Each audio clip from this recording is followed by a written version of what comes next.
अनोखे आवाज के सभी दर्शकों को नमस्कार। मैं हूं पूर्वी राय। मध्य प्रदेश परिवहन विभाग के करोड़पति पूर्व आरक्षक सौरभ शर्मा की जमानत का कांग्रेस ने विरोध किया। कांग्रेस ने लोकायुक्त को भंग करने की मांग की है। वहीं प्रदेश में खुलेआम भ्रष्टाचार का आरोप लगाया है।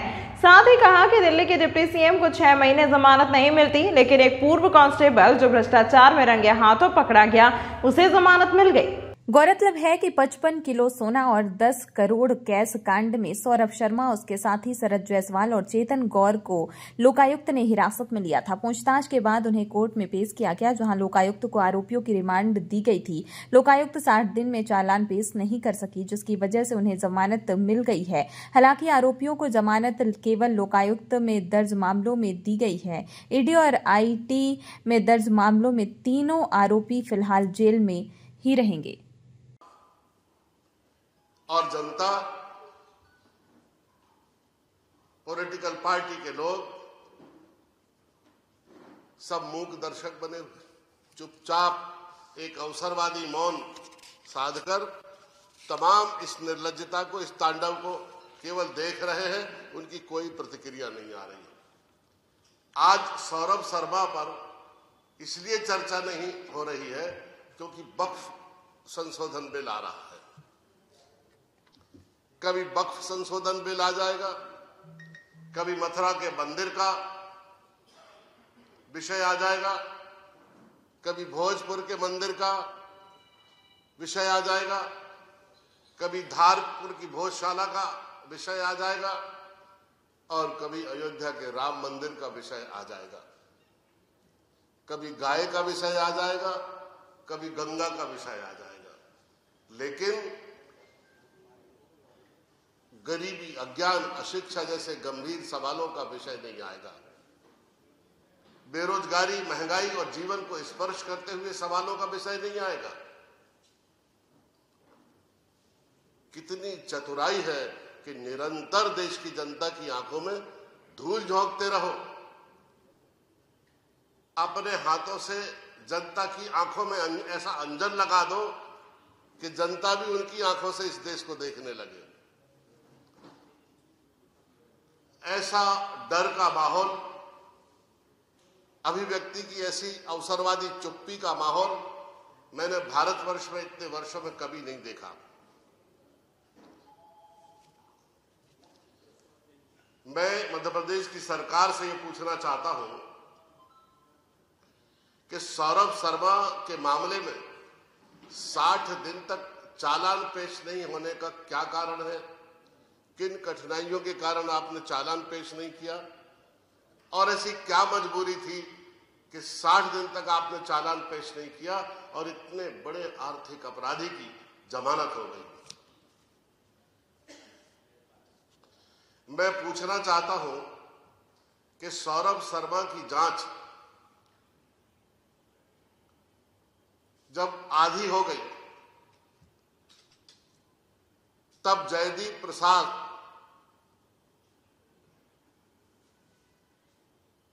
जो निदेशक है लोकायुक्त के, उनका स्थानांतरण किन कारणों से कर दिया गया, ये मध्य प्रदेश की सरकार को बताना पड़ेगा।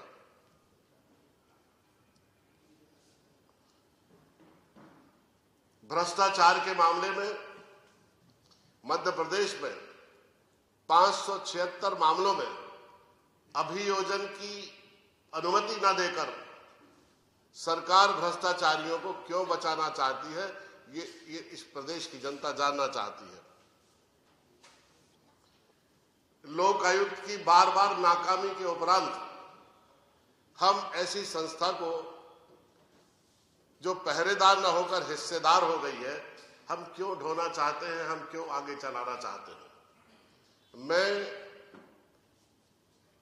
पक्ष और विपक्ष, मध्य प्रदेश की लोकशाही और मध्य प्रदेश की सरकार और मध्य प्रदेश के राज्यपाल से ये अपील करना चाहता हूं कि ऐसी संस्था का क्या औचित्य है जो हिस्सेदार है, पहरेदार नहीं है, और ऐसी संस्था को भंग कर देना चाहिए। ऐसी संस्था भ्रष्टाचार को रोकने की बजाय भ्रष्टाचार को प्रमोट कर रही है, उसमें शामिल हो रही है। पिछले 2 महीनों से सौरभ शर्मा मध्य प्रदेश की सुर्खियों में है और आज अखबारों में खबर आई कि उनकी जमानत हो गई और साथ में यह भी लिखा था कि लोक आयुक्त ने 60 दिन तक उनका चालान पेश नहीं किया, जो आधार बन गया उनकी जमानत का। सौरभ शर्मा की जमानत लोकायुक्त, मध्य प्रदेश की पुलिस, मध्य प्रदेश की सरकार और जितनी भी जांच एजेंसियां हैं उनके लिए आज एक काला धब्बा है और इतिहास में उनकी बेईमानी, उनकी निर्लज्जता को याद किया जाएगा। 60 दिन तक लोक आयुक्त ने चालान पेश नहीं किया और ये सिद्ध कर दिया कि लोक आयुक्त पहरेदार नहीं, हिस्सेदार है। आप सब लोगों को ये जानकारी है कि 52 किलोग्राम सोना और 11 करोड़ रुपए पकड़ा गया था।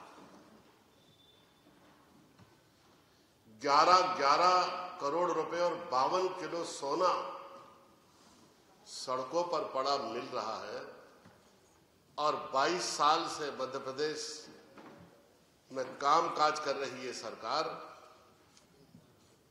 इतनी भी सक्षम नहीं है कि ये बता सके कि ये सोना किसका है। मध्य प्रदेश में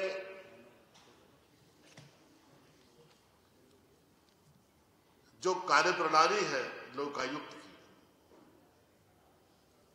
इसकी जितनी भी आलोचना की जाए कम है। 576 मामले ऐसे हैं मध्य प्रदेश में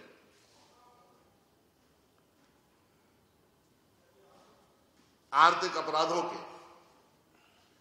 जिनमें लोकायुक्त ने जांच की और ठंडे बस्ते में डाल दी। बाद में पता चला कि संबंधित विभाग ने जिनकी जांच चल रही थी उन पर चालान पुटअप करने की और केस चलाने की अनुमति ही नहीं दी। अगर आप सरकार आर्थिक अपराधों पर मुकदमे चलाने की, उन्हें दंडित करने की अनुमति नहीं देता है, तो मैं मध्य प्रदेश की सरकार से ये पूछना चाहता हूं कि लोकायुक्त संस्था आपने क्यों बनाई और लोकायुक्त संस्था का औचित्य क्या है। सौरभ शर्मा की जमानत ने पूरे सिस्टम को हिलाकर रख दिया। एक तरफ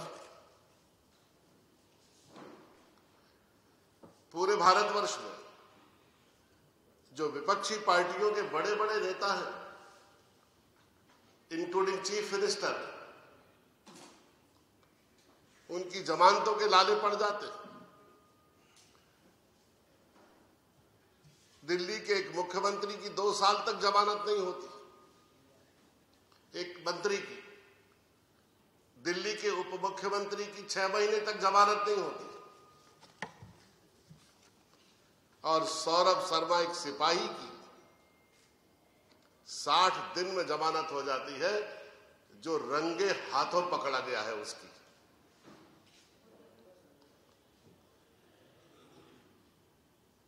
मध्य प्रदेश के इतिहास में आज तक ऐसी सरकार नहीं बनी जो वर्तमान में चल रही है, जो इतनी निर्भीकता से, इतनी निर्लज्जता से और खुलेआम भ्रष्टाचार कर रही है, खुलेआम। और जनता, पॉलिटिकल पार्टी के लोग। इस खबर में फिलहाल इतना ही। अन्य खबरों के लिए देखते रहिए अनोखी आवाज।